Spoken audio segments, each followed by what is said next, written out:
मित्रों, जय श्री कृष्ण। आज एक छोटी सी कहानी आपके साथ शेयर कर रहा हूँ एक परिवार की, जिसमें एक घर में नई नवेली दुल्हन आई और कुछ दिन ठीक ठाक चले, लेकिन क्योंकि पति बाहर रहते थे इसलिए उसको भी अपने पति के साथ बाहर जाना पड़ा। वहाँ जाके उसने घर बसाया और 2-3 साल के बाद उसके ससुर रिटायर हुए तो उनको भी अपने बेटे के पास, जहाँ पे बेटा रहता था, बहू बेटे रहते थे, वहीं पे जाना पड़ा।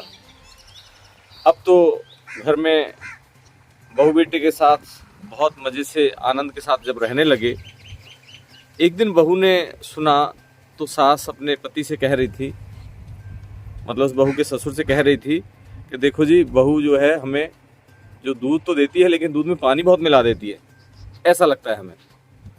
ये बात बहू को सुनाई दे गई। बहू ने इसका हल निकाला और अब जब भी दूधिया लेके आता था तो रसोई से सीधे सास के कमरे में जाके दूध का पतीला रख देती और वहीं से अपने लिए भी दूध डालती, अपने पति के लिए भी, और सास ससुर को वहीं से देती, जिससे कि उनको ये न लगे कि इसमें अलग से कोई पानी मिलाया गया है। मित्रों, ये सब बढ़िया चला।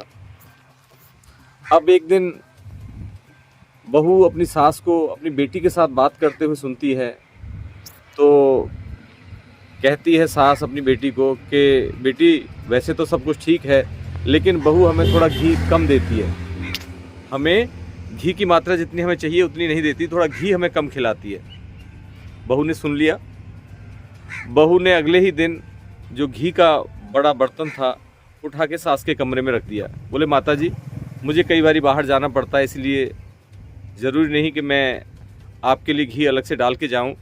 घी का डब्बा यहीं पे रखा हुआ है और मेरे जाने के बाद आपको, जहां वैसे तो मैं डाल ही देती हूं, लेकिन फिर भी आपको जितना इसमें से डालना हुआ करे और इसमें से डालिया करो, आपको घर में ढूंढना नहीं पड़ेगा। ये घी का डब्बा सारा इसी में यहीं पे रखा हुआ है। बहू ने सास के कमरे में घी का डब्बा भी रख दिया। कुछ दिन निकले। सास तो सास एक दिन अपने पति को बोलती है कि देखो सुनो जी, हमारा बेटा इतने फल लेके आता है, इतने अच्छे अच्छे फल लेके आता है, लेकिन बहू है कि हमें ऐसे घिसे पेटे से ही फल देके हमें फारिग कर देती है। हमारे मन मुताबिक हमें जितने मिलने चाहिए उतने फल नहीं देती है बहू। अब तो इस बार बहू ने जब सुना तो बहू ने एक आदमी और पकड़ा और फ्रिज जो है अपनी सास के कमरे में ही जाके रखवा दिया। बोले, माता जी, इसमें सारा सामान रहता है, आप बड़े बूढ़े हैं, आपको आने जाने में दिक्कत रहेगी, रात में पानी चाहिए, कुछ और खाने पीने की कुछ चीज़ें चाहिए, मैं तो जब मर्जी आके ले जाया करूँगी, तो लेकिन आप इस फ्रिज को जब मर्जी इस्तेमाल करिए और इसमें सारा सामान रहता है, तो कोई चिंता वाली बात करने की ज़रूरत नहीं है। ये लो जी, अब तो घर में उन्हीं के कमरे में, सास ससुर के कमरे में फ्रिज भी हो गया, घी का भी हो गया, और दूध तो पहले से बहू उसी कमरे में जाके चारों के लिए सर्व करती ही थी। एक दिन फिर बहू ने कान लगा के सुना तो सास फिर कह रही है कि देखो जी, दूध भी बहू सारा कुछ दे रही है और घी का भी डब्बा हमारे पास है, फल फ्रूट का भी फ्रिज हमारे कमरे में रख दिया है, लेकिन बहू है, मुझे शक है कुछ न कुछ तो गड़बड़ करती है। बहू है ना, कुछ न कुछ तो गड़बड़ जरूर करती होगी। इस बार ससुर का माथा ठनका। उन्होंने कहा, देख, जैसा तूने अपने व्यवहार किया था अपनी सास के साथ, ज़रूरी नहीं कि हर बेटी जो आती है, बहू आती है, वो हर सास के साथ ऐसा ही व्यवहार करे। जो खोट है, जो सनक है, वो तेरे दिमाग में है।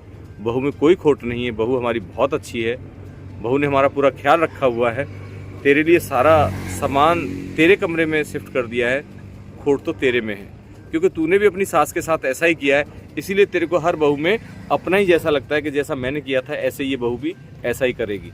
लेकिन बहू हमारी बहुत अच्छी है। इसीलिए मित्रों, ज़रूरी नहीं कि जो किसी ने पहले किया है वही सब दूसरा भी दोहराए। इसलिए कोशिश यही रखो कि हर इंसान के बारे में पॉजिटिव थिंक रखिए। सब कुछ बढ़िया होता है, बशर्ते कि हमारी सोच अच्छी होनी चाहिए। अपनी सोच बढ़िया रखिए, दूसरों के प्रति अच्छा व्यवहार करिए, तो ठाकुर जी ने चाहा तो आपका सबका कल्याण हो सकता है और सब लोग सुख शांति के साथ रह सकते हैं। राधे कृष्ण, राधे कृष्ण, राधे कृष्ण, राधे कृष्ण, राधे कृष्ण।